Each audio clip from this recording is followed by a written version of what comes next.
लोकसभा निवडणुकीतल्या मुंबई आणि आसपासच्या महानगरांमधल्या महायुतीच्या उमेदवारांसाठी शिवतीर्थावर आयोजित प्रचार सभेनिमित्त पंतप्रधान नरेंद्र मोदी आणि महाराष्ट्र नवनिर्माण सेनेचे अध्यक्ष राज ठाकरे आज पहिल्यांदाच एका व्यासपीठावर आले। लोकसभा निवडणुकीतला महाराष्ट्रातल्या 5व्या आणि अखेरच्या टप्प्यासाठीचं मतदान अवघ्या 3 दिवसांवर येऊन ठेपलंय। या टप्प्यात मुंबईतल्या 6 मतदारसंघांसह ठाणे, कल्याण, भिवंडी आणि पालघर या 4 मतदारसंघांमध्येही मतदान होणार आहे। या 10 मतदारसंघांसाठी पंतप्रधान नरेंद्र मोदी यांच्या प्रमुख उपस्थितीत महायुतीनं आज रणशिंग फुंकलं आणि त्यावेळी मुख्यमंत्री एकनाथ शिंदे, उपमुख्यमंत्री देवेंद्र फडणवीस आणि उपमुख्यमंत्री अजित पवार यांच्यासह मनसे अध्यक्ष राज ठाकरे हेही पंतप्रधान नरेंद्र मोदी यांच्यासह व्यासपीठावर उपस्थित होते। या सभेत राज ठाकरे नेमकं काय बोलणार याकडे सर्वसामान्यांचं, राजकीय निरीक्षकांचंही लक्ष लागलं होतं। जवाहरलाल नेहरू यांच्यानंतर तिसऱ्यांदा देशाचे पंतप्रधान होणारे नरेंद्र मोदी या शब्दात राज ठाकरेंनी आपल्या भाषणाची सुरुवात केली। त्यांनी आपल्या भाषणात पंतप्रधानांकडे त्यांच्या पुढच्या टर्ममध्ये प्रामुख्यानं 7 मागण्या पूर्ण करण्याची अपेक्षा व्यक्त केली। पाहूयात राज ठाकरेंनी त्यांच्या आवेशपूर्ण भाषणात केलेल्या या मागण्या कोणत्या होत्या। या पुढच्या 5 वर्षामध्ये आमच्या सर्वांच्या, महाराष्ट्राच्या आपल्याकडनं अनेक अपेक्षा आहेत। त्या मला फक्त अपेक्षा आपल्यासमोर फक्त बोलून दाखवायच्या आहेत। याच्यापेक्षा मला कुठचंही लंबचौडं भाषण नाही करायचंय। त्यातली पहिली अपेक्षा आहे की गेले अनेक वर्ष खितपत पडलेला मराठी भाषेला अभिजात भाषेचा दर्जा मिळावा, ही गोष्ट आपण पंतप्रधान झाल्यानंतर मराठीला तो सन्मान मिळेल अशी मी मोदीजींकडे अपेक्षा व्यक्त करतो आणि ती होईल, तितक्याच धाडसाने ती होईल अशी मला खात्री आहे।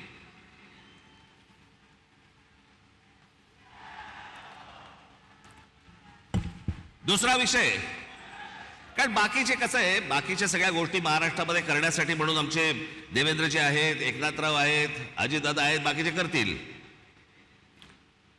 पण या देशाच्या अभ्यासक्रमामध्ये, या देशावरती साधारणपणे 1000 वर्ष परकीयांनी राज्य केलं, पण त्या 1000 वर्षामधली 125 वर्ष हे मराठा साम्राज्य होतं या संपूर्ण हिंद भूमीवरती।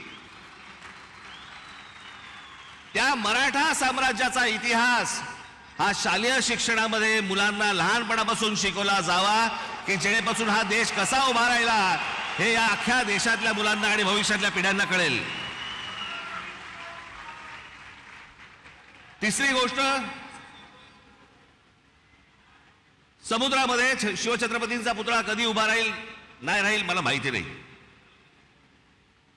पण माझी विनंती आहे की आमच्या शिवछत्रपतींची खरी जर स्मारकं कुठची असतील तर आमच्या शिवछत्रपतींचे गड किल्ले आहेत।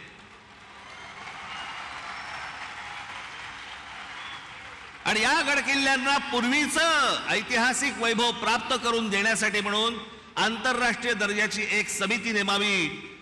भविष्यातल्या येणाऱ्या पिढ्यांना, या देशातल्या पिढ्यांना कळेल की आमचा राजा कोण होता आणि त्यांनी काय इतिहास गाजवला हे त्या आमच्या गडकिल्ल्यांवरनं कळेल। याच्यासाठी म्हणून आपल्याकडनं गोष्ट व्हावी अशी माझी अपेक्षा आहे।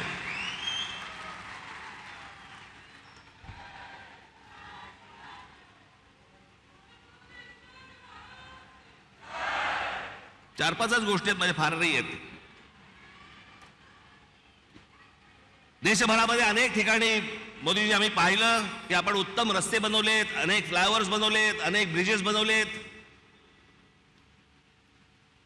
माझी आपल्याला कळकळीची विनंती आहे की गेले 18-19 वर्ष आमचा मुंबई गोवा महामार्ग हा अजूनही तसाच आहे, अजूनही तसाच खड्ड्यामध्ये आहे। तो लवकरात लवकर व्हावा अशी माझी आपल्या सर्वांना विनंती आहे। मगाशी रामदासभाईंनी उल्लेख केला,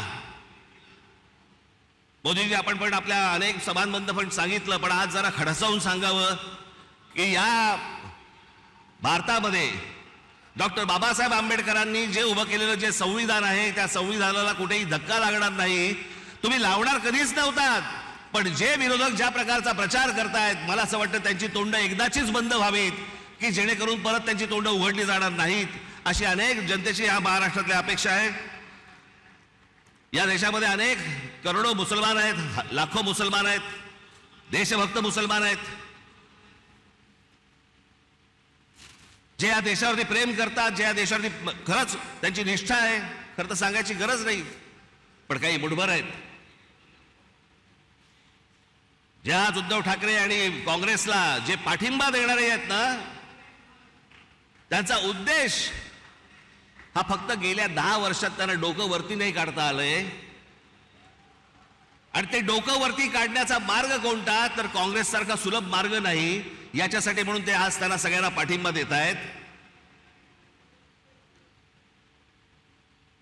पण लाखोच्या संख्येने, करोडोच्या संख्येने आज मुसलमान आपल्या बरोबर आहेत.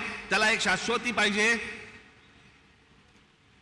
त्याला मनात आदर आहे, तो काम धंदेवाला आहे, त्याला काम करायचं या देशामध्ये, तो या देशाचा नागरिक आहे, पिढ्यानपिढ्या राहणार आहे. पण मला असं वाटतं की हे जे मुठभर आहेत, हे ओवेसी सारख्या ज्या अवलादी आहेत, यांच्या मागून फिरणारे जी लोक आहेत, यांचे जे अड्डे आहेत, हे अड्डे एकदा तपासून घ्या. तिथे माणसं घुसवा, देशाचं सैन्य घुसवा आणि हा देश एकदा कायमचा सुरक्षित करून टाका. म्हणजे आमच्या आया बहिणींना याच्यापुढे देशामध्ये फिरताना कोणत्याही प्रकारचा त्रास इथे होणार नाही, अशी मी आशा अपेक्षा बाळगतो. आणि शेवटचं म्हणजे आमची मुंबईची रेल्वे, लाखो प्रवासी या रेल्वेने प्रवास करतात. या प्रवास करणाऱ्या रेल्वेच्या संपूर्ण यंत्रणेवरती आपण केंद्र सरकारने आपण बारीक लक्ष द्यावं, जास्तीत जास्त त्याच्यासाठी पैसे द्यावे, जास्तीत जास्त ती यंत्रणा चांगली कशी होईल याच्यासाठी म्हणून आपण पाहावं. एवढ्याच फक्त मी आज अपेक्षा आपल्या समोर घेऊन आलो होतो. बाकी भविष्यातला येणारा हिंदुस्तान हा आपल्या हातून उत्तम पद्धतीने मोठा हो, जगात मोठा हो, घडो, ही एक आशा अपेक्षा बाळगतो आणि आपल्या सर्वांची मी रजा घेतो. धन्यवाद. जय हिंद, जय महाराष्ट्र. एबीपी माझा, उघडा डोळे बघा नीट.